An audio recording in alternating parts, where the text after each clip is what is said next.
Apareceu para mim uma postagem dos mentores visionários ontem no Instagram, que eu gostaria de trazer para vocês para a gente discutir. E hoje apareceu uma matéria da Forbes também que fala sobre o mesmo fenômeno. Então vamos lá aqui para a leitura e depois a gente vai debater. A biblioteca doméstica voltou, e desta vez ela não é decoração. Ela é uma declaração sobre quem você é e como você escolhe viver. Em 2026, segundo a House and Garden, a tendência mais marcante é o Library Wrap, estantes do piso ao teto que envolvem a sala inteira e transformam livros em revestimento. O movimento tem nome, Book Drenching, uma rejeição direta ao Open Concept que dominou as últimas 2 décadas de decoração residencial premium. Junto com ele surge a Reading Room, evolução do home office, salas com isolamento acústico, painéis especiais e portas sólidas projetadas para o foco profundo. Ryan Brown, CEO da Aon Luxury Homes, define bem: o luxo passou de mostrar para sentir. A biblioteca é o símbolo mais preciso desta virada.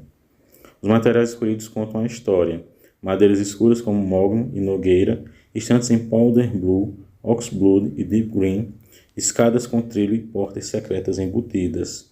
O estilo dialoga diretamente com o old money e o heritage maximalismo, uma estética que valoriza permanência, profundidade e referências culturais acumuladas ao longo do tempo.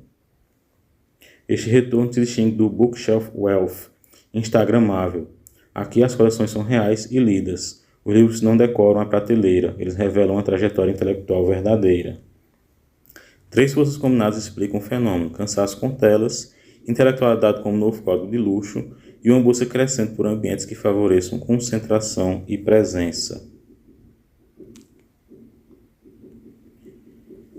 E aí eu trago para vocês o início da matéria da Forbes. Eu não vou ler ela inteira, porque aí o vídeo ficaria muito longo. Mas veja só, livros físicos são um novo luxo?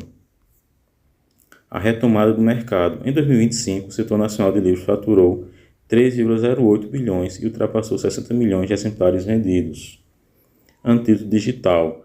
A fadiga das telas impulsiona o retorno do livro físico. E-books e audiolivros são apenas 9% da receita do setor.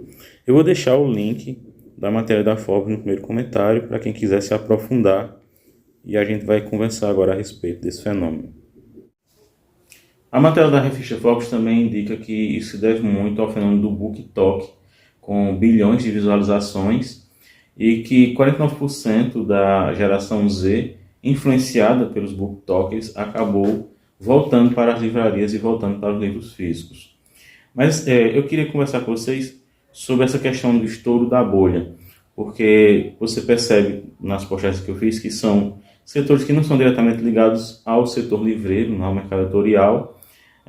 Uma página que é voltada para design de interiores e coisas correlatas, e outra que é voltada mais para a questão da economia. E as duas falam sobre o mesmo fenômeno, que é o fenômeno do livro físico como a nova cara da riqueza. Eu queria deixar aqui claro que eu já tinha biblioteca em casa antes de ser modinha. Mas veja só, a matéria primeira que eu li para vocês, dos mentores, ela fala sobre essa questão do old money, ou do heritage maximalismo, que é isso. Existe sempre esse choque entre a velha aristocracia, ou as famílias que já são ricas, e os novos ricos. E desde a pandemia, por causa das lives, né, que se tornaram muito frequentes, já que as pessoas não podiam se reunir para fazer os eventos, muita gente passou a usar a biblioteca pessoal como um pano de fundo, para dar uma ideia de intelectualidade. Inclusive se vendiam painéis com bibliotecas falsas, ou pessoas usavam um fundo verde, né, para colocar uma biblioteca com o cenário das suas lives, das suas palestras. E a matéria fala justamente sobre isso. Não se trata mais da questão instagramável. Não é você ter a biblioteca para mostrar que tem uma biblioteca.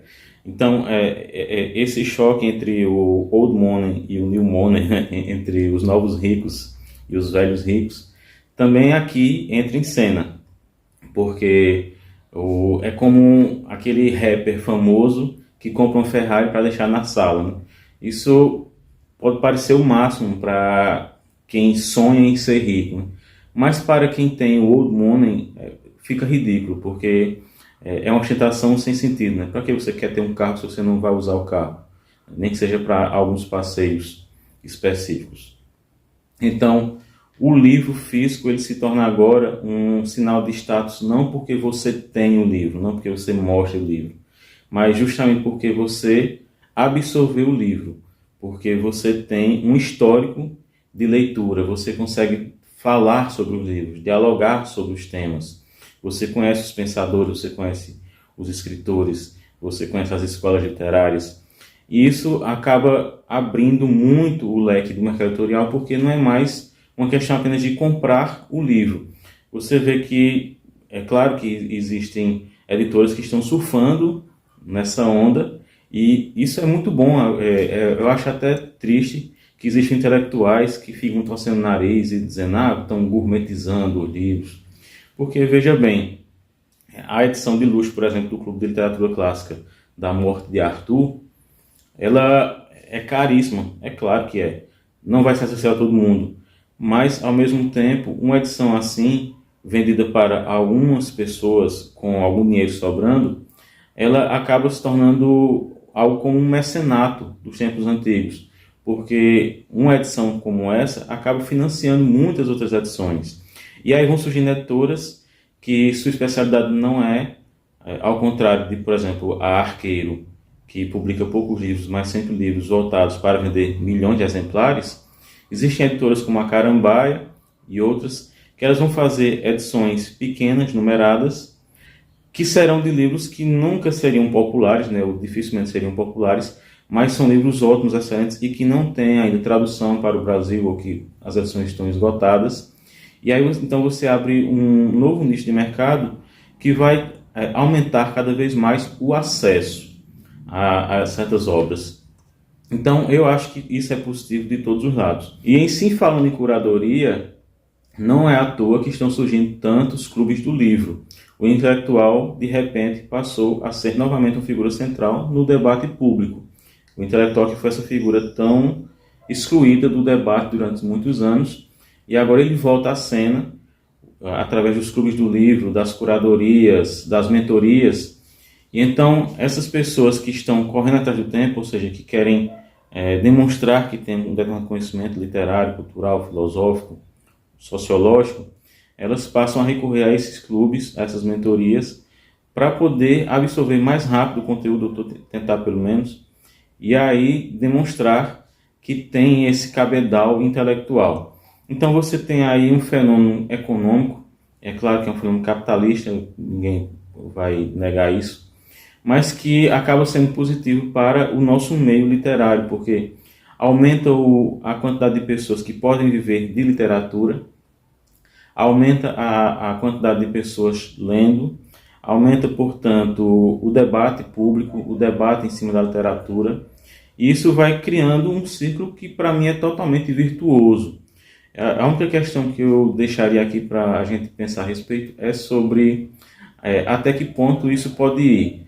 Porque, geralmente, quando os ricos lançam alguma moda, qualquer que seja, os pobres começam a copiá-la. E aí, quando os pobres começam a chegar perto do nível dos ricos, ou seja, quando os pobres começarem a ter suas bibliotecas domésticas muito boas também, aí os ricos resolvem fazer ao contrário para poder novamente se diferenciar dos pobres. Isso acontece justamente nessa questão do old money em relação ao new money, aristocracia rural contra a burguesia das cidades, até questão de nome, né? Nomes que se tornam populares entre os ricos e aí começam a ser adotados pelos pobres. De repente os ricos param de usar.